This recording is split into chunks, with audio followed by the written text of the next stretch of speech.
वसुदेव सुतं देवं कंसचाणूरमर्दनं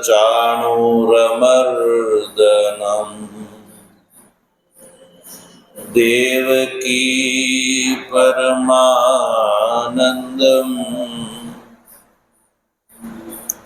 कृष्णं वन्दे जगद्गुरु। मूकं करोति वाचालं पङ्गुं लङ्घयते गिरिं यत्कृपातमहं वन्दे परमानन्दमाधवम्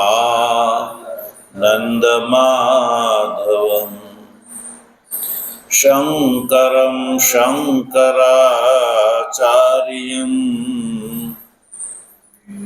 केशवं बादरायणं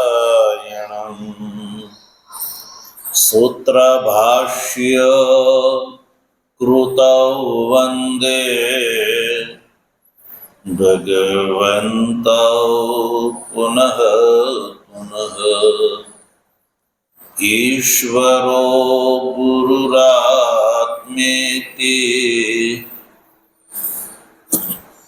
मूर्तिभेद विभागिने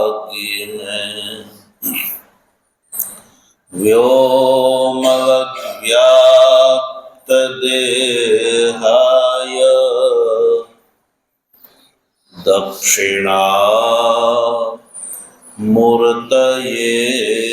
नमः।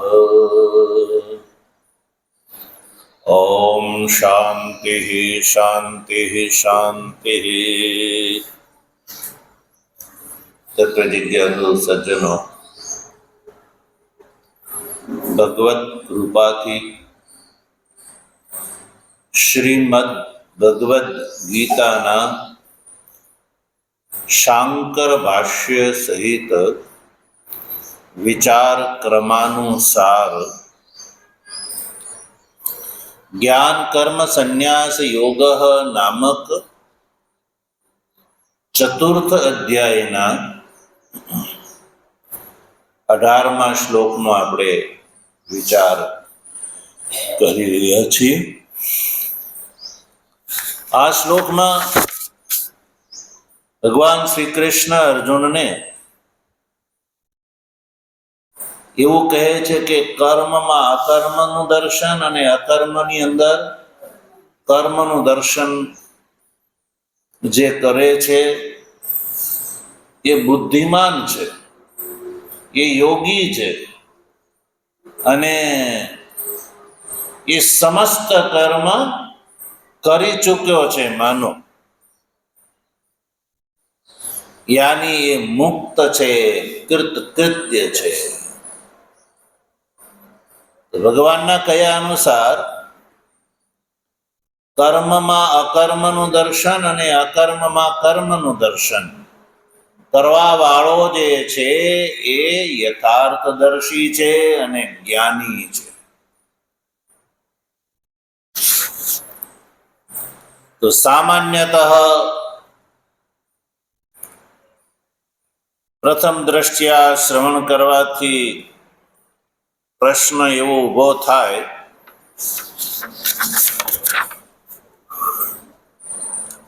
કે કર્મમાં અકર્મનું દર્શન અને અકર્મની અંદર કર્મનું દર્શન એ તો વિરુદ્ધ કહેવાય। શું કહેવાય? વિરુદ્ધ કહેવાય।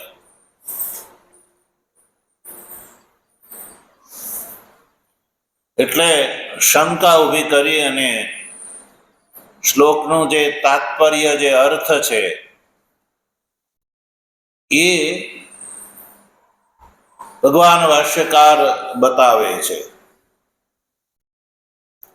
તો આ 18મા શ્લોક જે છે એમાં શ્લોકના જે શબ્દો છે એ શબ્દોનો અર્થ ભગવાન ભાષ્યકારે બતાવી દીધો, પદાર્થ બતાવી દીધા।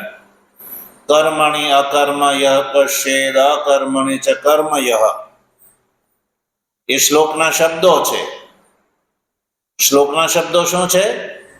કર્મણ્ય કર્મ યહ પશ્યેદ અકર્મણિ ચ કર્મ યહ સ બુદ્ધિમાન મનુષ્યેષુ સયુક્ત કૃત્સ્ન કર્મ કૃત. આ શબ્દો છે. તો શબ્દનો અર્થ ભગવાન ભાષ્યકારે બતાવી દીધો. કર્મની અંદર અકર્મનું દર્શન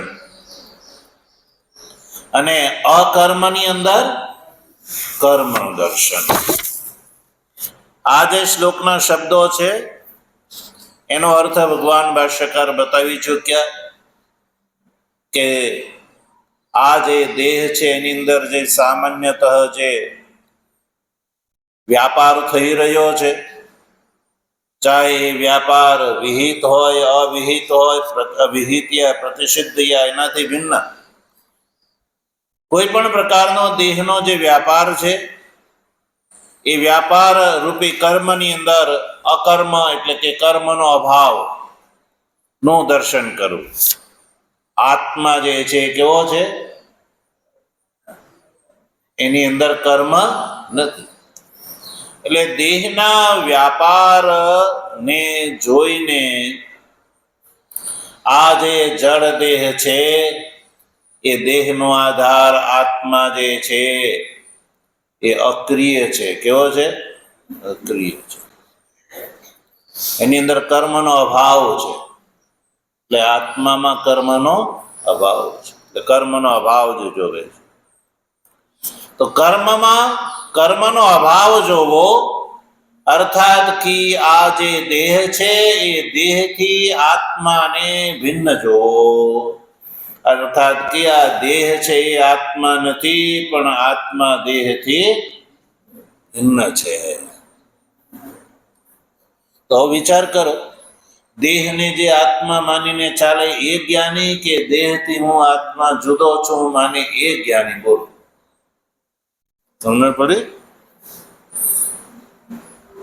તું દેહ નહીં પણ દેહી, ચેતન છે જળની ન થેલી.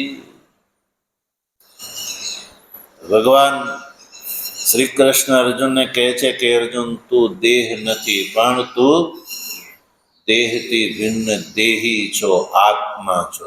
શું છો? આત્મા. તો ભાઈ દેહને તો આત્મા આખી દુનિયાના લોકો માને છે. આખી દુનિયાના લોકો દેહને શું માને છે? બોલો, આત્મા માને છે. આખો દિવસ દેહને જ હું અને મારું માન્યા કરે છે ને. આખો દિવસ દેહને ખવડાવે, પીવડાવે, ફરવા લઈ જાય, જે કરે એ બધું કોને માટે? દેહને માટે કરે છે.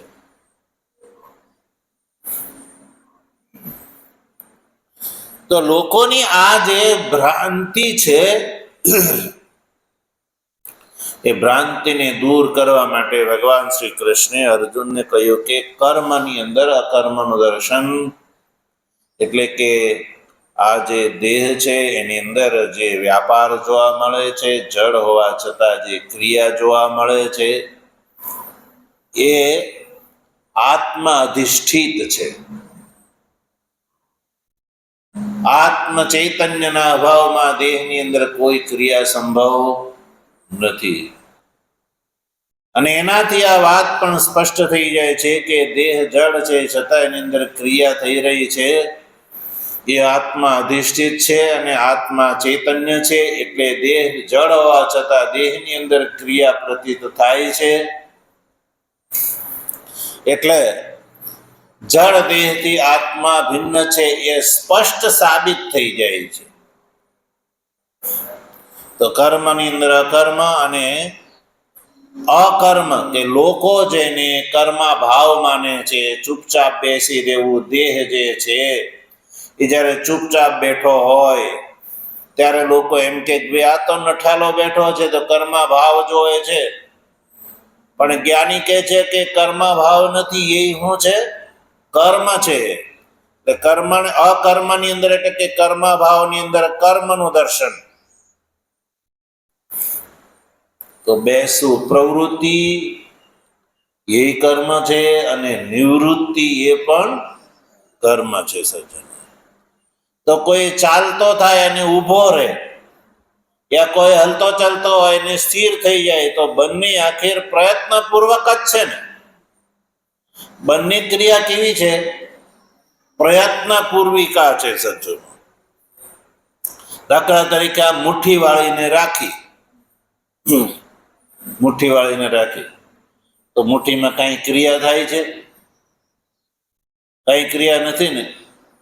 પણ મુઠ્ઠી વાળી રાખવામાં પ્રયત્ન ચાલુ છે. શું છે? પ્રયત્ન ચાલુ છે. નહીં તો સુઈ જાવ ત્યારે આવી રીતે મુઠ્ઠી વાળેલી રહે છે નહીં.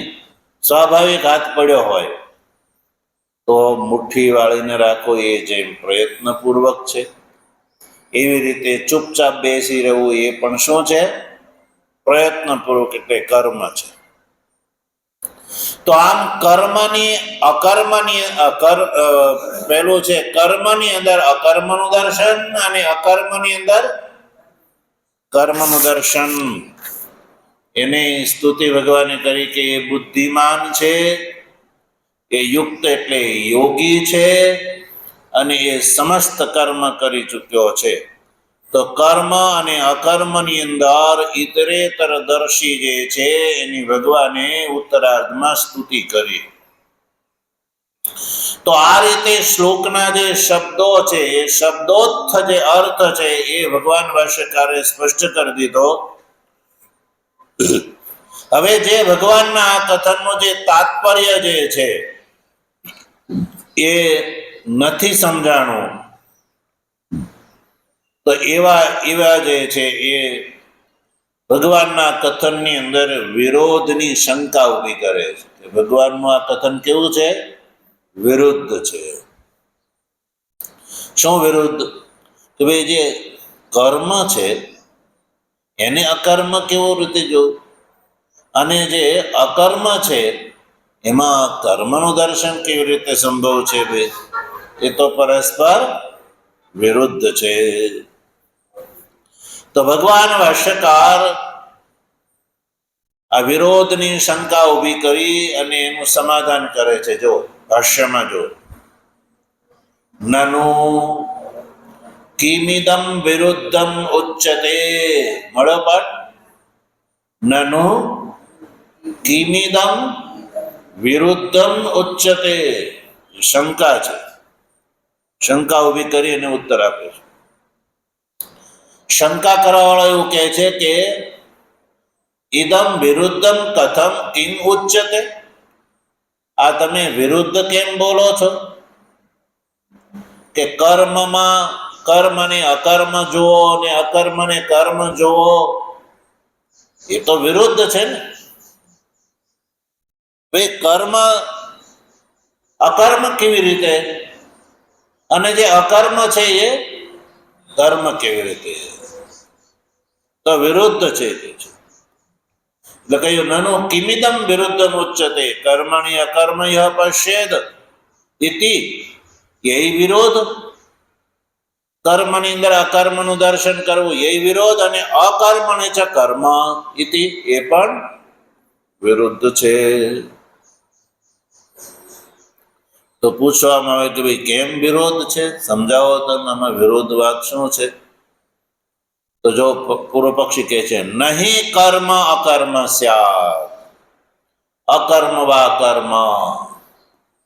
કે છે કે ભાઈ કર્મ અકર્મ થોડું થાય, અને અકર્મ જે છે કર્મ થોડું થાય. અંધકાર છે એ પ્રકાશ થોડો હોય, અને પ્રકાશ છે એ અંધકાર થોડો હોય. પરસ્પર કેવો છે? વિરુદ્ધ. કોઈ એમ કે ભાઈ આ અંધકાર છે, એની અંદર તમે પ્રકાશ જોવો અને પ્રકાશમાં તમે અંધકારને જોવો, તો એ સંભવ છે? નહીં.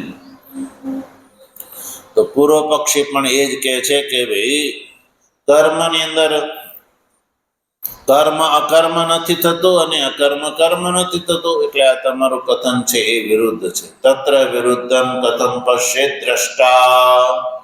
તો જે કર્મ અકર્મ નથી અને અકર્મ કર્મ નથી, તો દ્રષ્ટા આ રીતે વિરુદ્ધ કેવી રીતે જોવે? દ્રષ્ટા કર્મની અંદર અકર્મ અને અકર્મની અંદર કર્મ કેવી રીતે જોવે?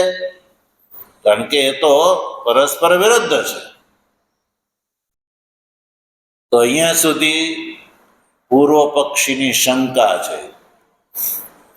પૂર્વ પક્ષી શંકા કરી. હવે ભાષ્યકાર જે છે ઉત્તર આપે છે. જો ન પાઠ મળ્યો તો જ્યાંથી ઉત્તર ન. સિદ્ધાંતી જે છે પૂર્વ પક્ષીની શંકાનો પરિહાર કરે છે. જો નથી જો આગળ અકર્મ એવ પરમાર્થતઃ સત કર્મવદ અવભાસતે મૂઢ દ્રષ્ટે લોકસ્ય. મળે ને પંક્તિ? પંક્તિના સાથે રહેજો. હવે પંક્તિ અનુસાર ચાલશે. તથા કર્મ એવ અકર્મવત તત્ર યથાભૂત દર્શનાર્થમ આહ ભગવાન કર્મણ્ય કર્મય પશ્યેદ ઇત્યાદિ. તો ભગવાન ભાષ્યકાર જે છે એ આ જે વિરુદ્ધ જે છે એ વિરુદ્ધ નથી, વિરુદ્ધ દર્શન નથી બતાવતા ભગવાન શંકર. શું કહે છે? ભગવાન શ્રી કૃષ્ણ યથાર્થ દર્શન બતાવે છે. જો અકર્મ એવ પરમાર્થત સત્કર્મવદ અવભાસતે મૂઢ દ્રષ્ટિ લોકસ્ય. કે ભાઈ મૂઢ દ્રષ્ટિ જે છે, લોકો કેવા હોય છે?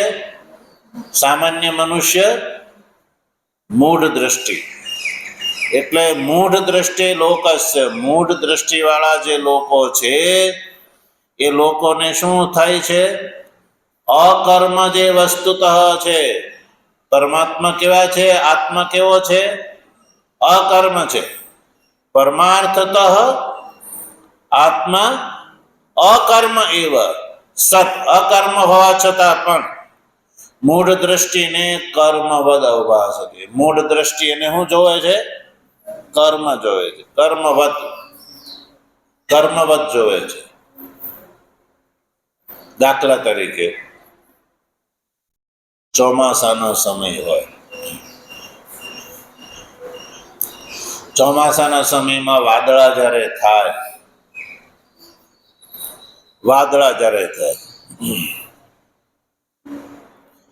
તો આપણે પૃથ્વી પર ઊભા હોઈએ, વાદળો આપણી દ્રષ્ટિની આડે આવી જાય તો આપણે એવું કહીએ કે ભગવાન સૂર્યનારાયણ જે છે એ વાદળાથી ઢંકાઈ ગયા, એવું માનીએ આપણે. બેઠા બેઠા ઊભા પૃથ્વી ઉપર ઊભા આપણે શું માનીએ? કે ભગવાન સૂર્યનારાયણ છે એને વાદળાએ ઢાંકી દીધા છે. તો આ કથન સાચું છે એ ખોટું છે? બોલો. સૂર્યમંડળને એક ક્ષુદ્ર વાદળું ઢાંકી શકે? જે હજારો યોજનમાં ફેલાયેલું જે સૂર્યમંડળ છે, સૂર્ય, ભગવાન સૂર્યને એક ક્ષુદ્ર વાદળું ઢાંકી શકે નહીં. પણ પૃથ્વી ઉપર આપણે ઊભા છીએ તો વાદળાએ આપણી દ્રષ્ટિને ઢાંકી દીધી. આપણે દ્રષ્ટિને ઢાંકી દીધી એટલે આપણે ભગવાન સૂર્યનું દર્શન નથી થતું. પણ આપણે એ વાતને નથી સમજતા ને આપણે એવું માનીને બેસીએ છીએ એ સૂર્ય એ વાદળા એ સૂર્યને ઢાંકી દીધો. આચાર્ય હસ્તામલક ભગવાન શંકરાચાર્યના પ્રધાનતમ 4 શિષ્યોમાં એક શિષ્ય છે આચાર્ય હસ્તામલક. એ શું કહે છે? ગનચ્છન્ન દૃષ્ટિર ગનચ્છન્ન મર્કમ યથા નિષ્પ્રભમ મન્યતે ચાતિ મૂઢઃ તથા બદ્ધવદ ભાતિયો મૂઢ દ્રષ્ટે સ નિત્યોપલબ્ધિ સ્વરૂપો હમાત્મા. મૂઢ દ્રષ્ટિ એવું માને છે કે વાદળાએ ભગવાન સૂર્યને ઢાંકી દીધા,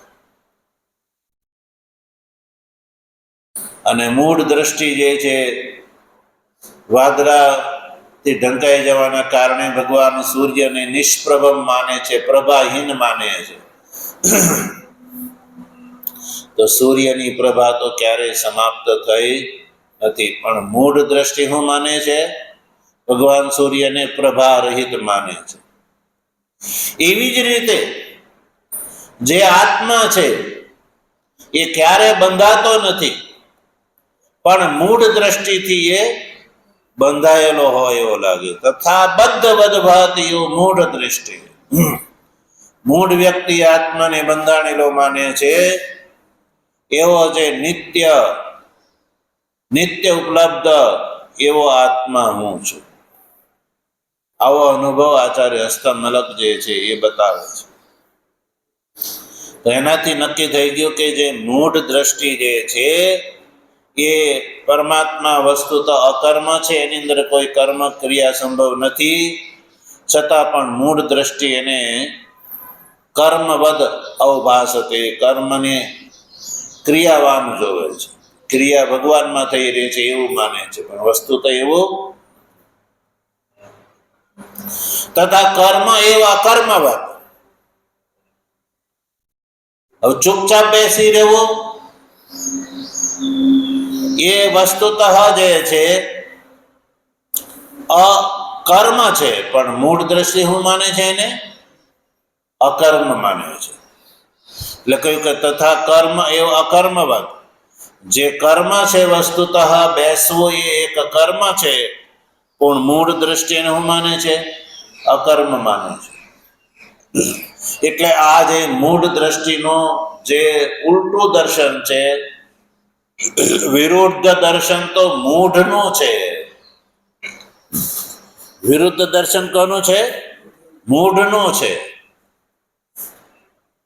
તો એ મૂઢનું જે વિરુદ્ધ દર્શન છે એને હવળું કરવા માટે યથાભૂત દર્શનાર્થનમ આહ ભગવાન, કે મૂઢને જેવું છે એવું દર્શન થાય. યથાભૂત અર્થ એટલે જેવો છે એવા પ્રકારનું દર્શન જે છે એ બતાવવા માટે ભગવાન શ્રી કૃષ્ણએ અર્જુનને કર્મણ્ય કર્મય પશ્યેદ અકર્મ ચ કર્મય એવું ભગવાન શ્રી કૃષ્ણએ કહ્યું. એટલે ભગવાન શ્રી કૃષ્ણનું કથન વિરુદ્ધ નથી, પણ મૂઢનું કથન વિરુદ્ધ છે. એટલે મૂઢના કથનને હવળું કરવા માટે ભગવાન શ્રી કૃષ્ણે કહ્યું. એટલે અતઃ ન વિરુદ્ધમ. જો આગળ પંક્તિમાં હું કીધું?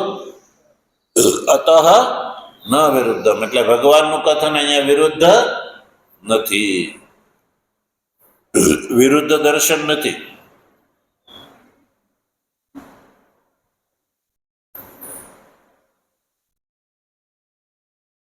તો એ કારણ ભગવાન ભાષ્યકારે સ્પષ્ટ કરી દીધું. એ વિરુદ્ધ દર્શન નથી, ભગવાનનું કથન અહીંયા વિરુદ્ધ નથી.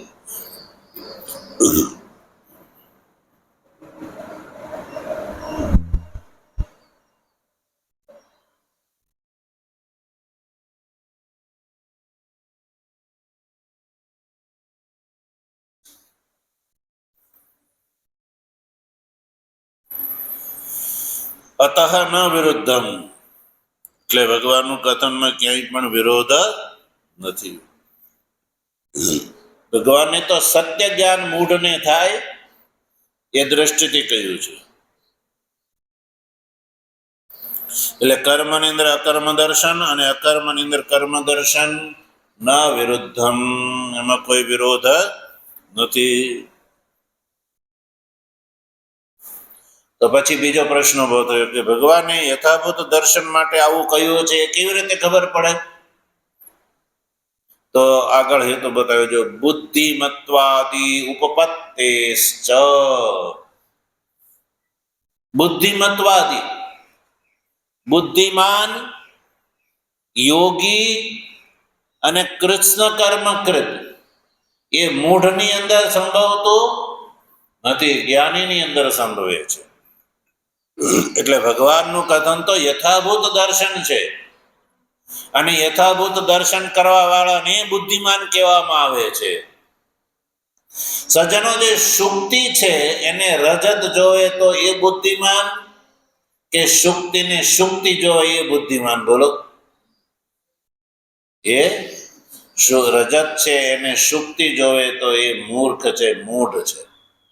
પણ સુક્તિ છે એ જો બુદ્ધિમત્તા છે, સુક્તિને રજત જોવી એ મૂઢતા છે, અજ્ઞાનતા છે, યા ભ્રાંતિ છે.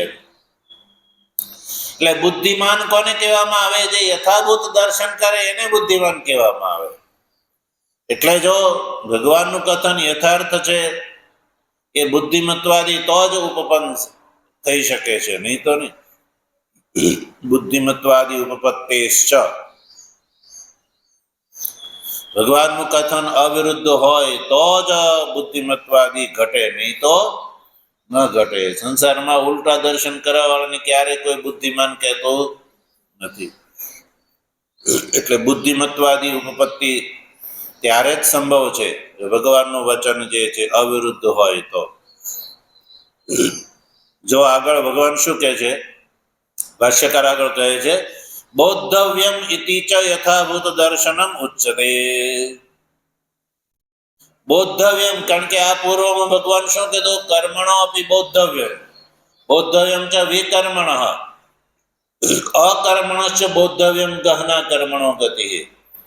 કર્મ જાણવું જોઈએ, કર્મનું યથાર્થ સ્વરૂપ જાણવું જોઈએ, અકર્મનું અને વિકર્મનું યથાભૂત અર્થ જે જાણવો જોઈએ. તો ભગવાને એ જણાવવા માટે જ આ વાત કરે છે. એટલે ભગવાનનું કથન ક્યારેય વિરુદ્ધ હોઈ શકે નહીં, કારણ કે બૌદ્ધવ્યમ ઇતિ ચ યથાભૂત દર્શનમ ઉચ્યતે. યથાભૂત દર્શન માટે જ બૌદ્ધવ્યમ એવું કહ્યું હતું. ન ચ વિપરીત જ્ઞાનાત અશુભાત મોક્ષણમ સ્યાત. બીજી વાત એ કહ્યું કે ભગવાને એક શ્લોકમાં એવું કહ્યું હતું કે 17મા શ્લોકમાં, જો 17મા શ્લોકમાં નહીં, 16મા શ્લોકમાં શું કહ્યું હતું? કિમ કર્મ કિમ કર્મેતિ કવયોપ્યત્ર મોહિતાઃ તત્તે કર્મ પ્રવક્ષ્યામિ યજ્ઞાત્વા મોક્ષસે શુભાત.